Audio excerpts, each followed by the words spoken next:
आदाब, सत श्री अकाल दोस्तों।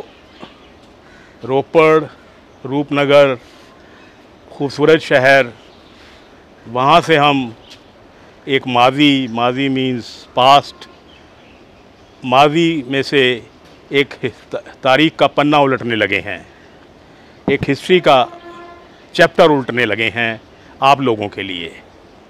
हम यहाँ आज आप लोगों को बब्बर शेर महाराजा रणजीत सिंह, जिससे बड़ा कोई राजा हमारे पंजाब में, हिंदुस्तान में नहीं हुआ, जिसकी सल्तनत एक तरफ कांगड़ा, लाहौर और दर्रा खैबर तक होती थी, जिसके नाम से लोगों की पैंट तो नहीं हुआ करती, उसका सलवारें गिली हो जाती थी, जिसका सिक्का चलता था, जिसके राज में पूरा इंसाफ था, जिसके राज में पूरा न्याय था। जहाँ कहा जाता है शेर और बकरी एक ही घाट पर पानी पीते थे। एक बात महाराजा रणजीत सिंह जी के बारे में कहनी बहुत लाजमी है, क्योंकि आजकल अकाल तख्त साहब का बहुत जिक्र हो रहा है। वो मैं उस पर कोई कमेंट नहीं करूँगा, क्योंकि कमेंट करना मेरा बनता नहीं है। लेकिन अकाल तख्त क्या होता है, क्या वो है सिखों के लिए, सारे हिंदुस्तानी के लिए कह दूं, सिखों की बात नहीं अकेली करनी चाहिए। महाराजा रणजीत सिंह को अकाली फूला सिंह, जो उस वक़्त अकाल तख्त के जत्थेदार थे, किसी बात के लिए सज़ा लगाई। सज़ा ये लगाई कि वहाँ एक खूबसूरत रकासा थी मोरा, वो मोरा के इश्क में पड़ गए थे महाराजा रणजीत सिंह, जो कि सिख धर्म के ख़िलाफ़ था। तो अकाली फूला सिंह जी ने उनको सज़ा लगाई कि पेड़ पर बांधकर उनको नूड़ कर कोड़े लगाए जाएं। अब देखिए, इतना बड़ा राजा, दर्रा खैबर तक जिसकी सल्तनत है, लाहौर तक है, उसने चूं नहीं की, सिर झुकाया और वो सज़ा कबूल की। उनको कोड़े लगे और उन्होंने बाकायदा एक सच्चे सिख की तरह अपना सिर झुकाया और वो सज़ा कबूल की। आज की तरह सज़ा नहीं कि जाके कुछ बर्तन मांज लिए, वो जूते साफ कर दिए साले, और वो भी साफ़ किए जाते हैं, और फिर थोड़ी सी पैसे तो लीडरों के पास बहुत होते हैं, वहाँ चढ़ा दिए, गड़ा प्रसाद करा लिया। आजकल तो ये सज़ा है। खैर, बहरहाल हम बात कुछ और कर रहे थे, कहाँ पहुँच गए। तो उस महाराजा रणजीत सिंह की यहाँ एक यादगार है।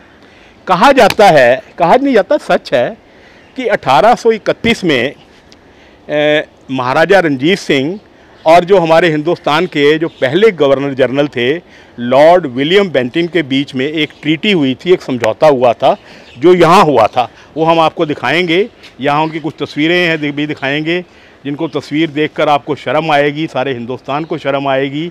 सारे हिंदुस्तान का सिर शर्म से झुक जाना चाहिए कि यहाँ की एडमिनिस्ट्रेशन कितना अच्छा काम कर रही है, इतने बड़े यादगार को क्या अच्छा ट्रीटमेंट दे रही है।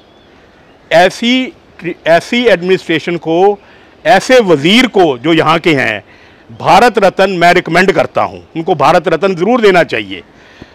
सीएम साहब, इनको भारत रत्न आप रिकमेंड कीजिएगा, क्योंकि इन्होंने शहीदों के साथ असली न्याय आपकी इन एडमिनिस्ट्रेशन और आपके मंत्री जी ने किया है।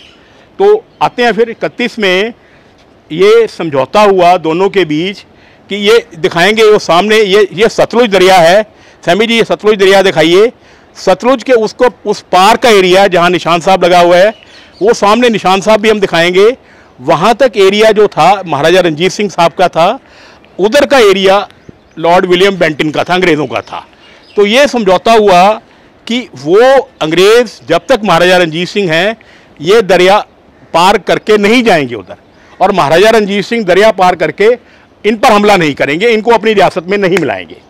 अच्छा, ये भी बड़ी कमाल की बात है, ये समझौता क्यों हुआ। अब बहुत बड़े बड़े राजे हैं, मैं क्या नाम लूँ उनका, जो आजकल बड़े देशभक्त बने बैठे हैं, 40-40 साल से हुकूमत कर रहे हैं, चीफ मिनिस्टर भी रह चुके हैं, मेंबर पार्लियामेंट भी रह चुके हैं। तब ये सब जितनी पेप्सू के जो राजे थे, पटियाला, जींद, संगरूर, इन सबों ने, ये पता नहीं क्यों, अभी कोई जवाब तो नहीं दे सकता क्योंकि अब जिंदा नहीं रहे, जो उनके वंशज हैं वो जवाब नहीं देंगे इस बात का, कि इन लोगों ने अंग्रेज़ों की गुलामी सहनी बेटर समझी। इन्होंने अंग्रेज़ हुक्मरान को कहा कि सर हम आपको जजिया दे देंगे लेकिन रणजीत सिंह को नहीं देंगे। अगर कहीं ये लोग रणजीत सिंह के साथ मिले होते तो आज हिंदुस्तान की तारीख और होती। लेकिन जयचंद तब भी थे, आज भी हैं।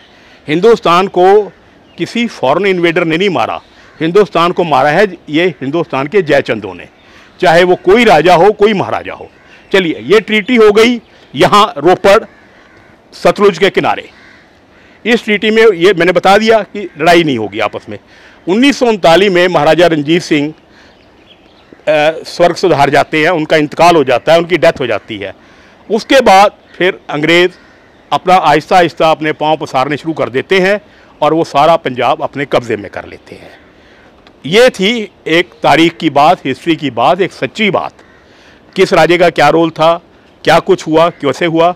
अब मैं सैमी साहब को कहूँगा, हमारे डायरेक्टर ऑफ फोटोग्राफर साहब को, जो बहुत मेहनत करते हैं। बहुत गर्मी है सर, खड़ा होना मुश्किल है, लेकिन हमारे साथ एक साथी है, वो आए हुए हैं। क्या नाम सर आपका है? भूपेंद्र सिंह, जिसको जीए साहब ने भेजा है।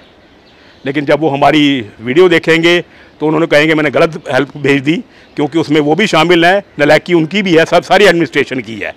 मैं किसी को बख्शता नहीं सर, क्योंकि मेरे अंदर एक शहीद का खून है, इसलिए मैं सच बोलता हूँ। तो ये दिखाएंगे, ये तस्वीर दिखाइए सर, पहले दिखाइए सर। ये तस्वीर बताती है कि हमारी एडमिनिस्ट्रेशन कितनी काबिल है, हमारे हुक्मरान कितने अच्छे हैं। देखिए सर, कुछ नहीं पता लगता।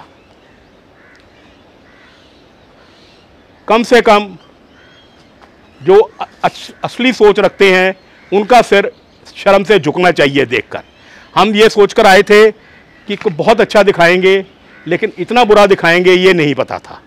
चलिए आगे आपको महाराजा रणजीत सिंह का बुत भी दिखाते हैं, उसकी हालत दिखाते हैं कि महाराजा रणजीत सिंह के बेचारे की क्या हालत की हुई है।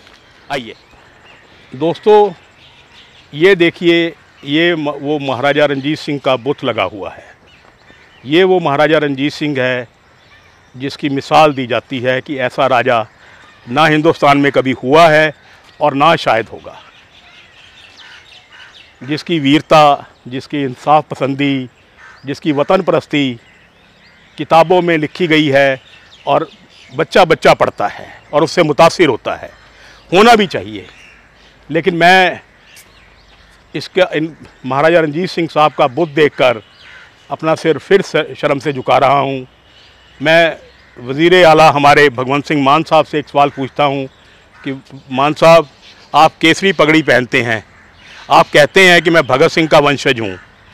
भगत सिंह ये कहा करते थे कि मैं महाराजा रणजीत सिंह का वंशज हूँ, तो आप पगड़ी पहनने के हकदार हैं।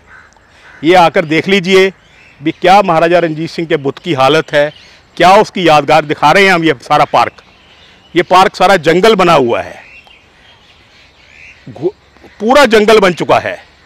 अगर हम ऐसे शहीदों के साथ, ऐसी शख्सियतों के साथ ऐसा भद्दा मजाक करेंगे तो हमारे सूबे की, आपकी, आपके साथियों की क्या इज़्ज़त रह जाएगी और क्या इज़्ज़त रह जानी चाहिए।